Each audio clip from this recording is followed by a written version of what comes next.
大家好，我是魔法创作室，欢迎大家收看我的视频。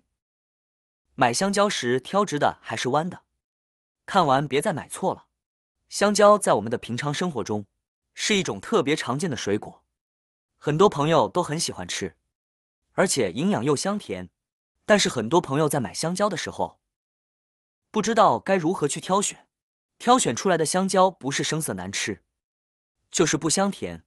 那么今天就来跟大家分享几个挑选香蕉的小技巧，学会这些小技巧之后，绝对会挑选出来非常好吃的香蕉来。第一，看颜色，新鲜的香蕉，它的果皮颜色鲜黄光亮，富有光泽，而且两端带青，注意这就是香蕉最佳的状态。香蕉的最佳成熟度就是中间黄，两端带青，这样的香蕉吃起来就是软糯香甜。相反，有的香蕉看起来很黄，但唯独香蕉柄呢，却是绿色的，那这样的香蕉就是打了基础的香蕉，口感不好，味道不甜不香不软，不要购买。这个方法是不是很简单呢？一看就懂。第二，看香蕉的个头，在购买香蕉时，很多人都会挑选大的，认为越大的质量越好。其实这是一个误区，香蕉不一定是越大越好，如果太大，可能是人工干预造成的。所以我们在购买香蕉时，要选择个头大小差不多的。第三，看香蕉表皮的斑点，成熟的香蕉在真菌的作用下，会出现一些黑色的斑点，同时这也是成熟的标志，不过仅限于少许几点的黑斑。因此长斑的香蕉，意味着这个香蕉已经彻底成熟，而且味道更加的香甜，口感更加的软糯。如果买了香蕉跟着就食用的话，可以选择有斑点的香蕉，口感会更好。不过，如果出现了大片的黑斑，这意味着香蕉已经熟过头了，甚至已经快要腐烂了。这种香蕉呢是不可以食用的。果皮上黑斑点的香蕉，对于外贸协会的人来说呢，根本不用担心他们会买这种香蕉，因为他们看到这么多的斑点，都会掉头就走，选择不买。但对于喜欢贪小便宜以及老人来说，比较经常购买这种香蕉。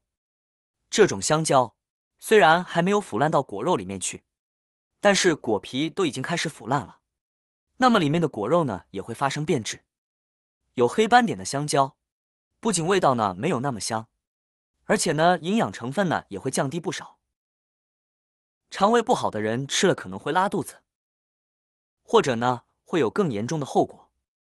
所以建议大家有大量黑斑的千万不要购买食用。有些便宜呢是不能贪的。第四，看香蕉的硬度，轻轻捏一捏香蕉，不软不硬，并且有弹性。如果捏起来硬邦邦的话，就证明成熟度不够；如果特别软，还没有弹性，就是熟过了，回家放不了一天可能就坏了。第五，闻味道，辨别是否是激素香蕉。有些不良商贩为了提前售卖，会用药物进行催熟，也就是激素香蕉。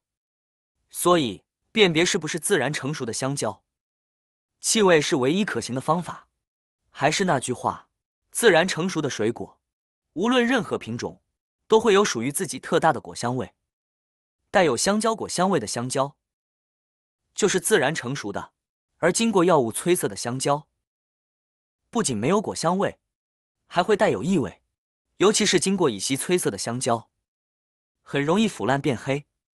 很多朋友会问，那会有什么异味呢？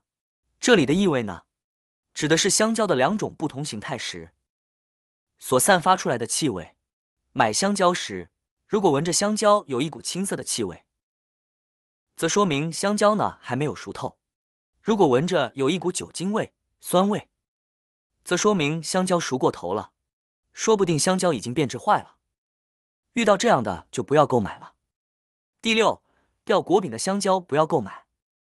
经常逛世界的朋友应该有注意到，小摊上边售卖的香蕉，有的果柄呢都掉了。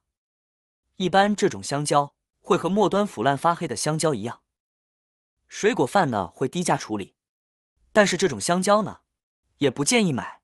虽然它看着没有变质或者是腐坏，但是香蕉的果柄一旦脱落，里面的果肉呢就会暴露在外面。这大家也都看到了，又在路边人来车往的，不仅会落灰，也会滋生细菌，而且极易吸引小飞虫。肠胃不好的朋友呢，吃了也是不好的，所以大家也要注意哦。第七，末端发黑的香蕉也不要选。相信这种香蕉，不少朋友在买香蕉时，也常会看到吧。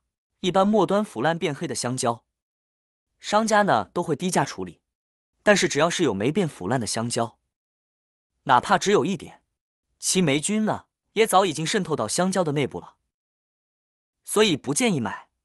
需要注意的是，当香蕉的新部分变黑时，说明该部分呢已经开始腐烂，因此对于已经腐烂的香蕉部分，建议不要食用的，因为食用已经腐烂的香蕉会对身体健康产生不良影响。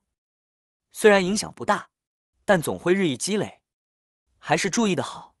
购买的时候需要注意选购新鲜的，虽黑但没有腐坏变质的。第八，买弯曲的香蕉，一直困惑我们的就是选质地还是弯的。一般香蕉未成熟，挂在树上的时候都是直的，在生长过程中，香蕉树叶会起到保护香蕉的作用，把香蕉都盖在叶子底下。慢慢的，香蕉越长越大，香蕉就会朝着有阳光的方向开始生长，这样就逐渐的弯曲了。很多植物都有这种向阳性，最具有代表性的就是向日葵了。但是很多商家为了方便运输，不等香蕉成熟就都开始采摘下来，所以我们在买香蕉时，会看到有直的有弯的。弯曲的香蕉成熟度比直的香蕉成熟度高一些，所以在购买香蕉时，应尽量购买弯曲一点的。最后一点呢，我们再来看一看香蕉的棱角。自然成熟的香蕉棱角是模糊不清的，而还没有成熟的香蕉，棱角则是清晰度分明，还带有一丝丝的层次感。棱角分明，用手一摸，轮线锋利，而果肉瘦小，畏畏缩缩。这种香蕉不用尝，剥开一个，一定是那种口感生硬韧涩，如同嚼蜡的催熟过。或许很多朋友会说，我就是买个香蕉，至于这么麻烦吗？还得学会这么多东西。我个人认为，最起码自己学会挑选香蕉的方法，今后在买香蕉的时候，水果贩可就骗不了我们了，自己也受益了，不是？好啦，今天的视频内容呢就分享完了。喜欢我的视频的朋友们，记得点赞、转发、分享哦。希望可以帮助到更多的朋友。或许你有更多更实用的小技巧，欢迎评论区留言分享哦。点击我的视频头像，还可以观看更多的生活技巧。每天呢都会分享不同的精彩视频，别忘了关注我哟。感谢您的支持，我们下期再见了。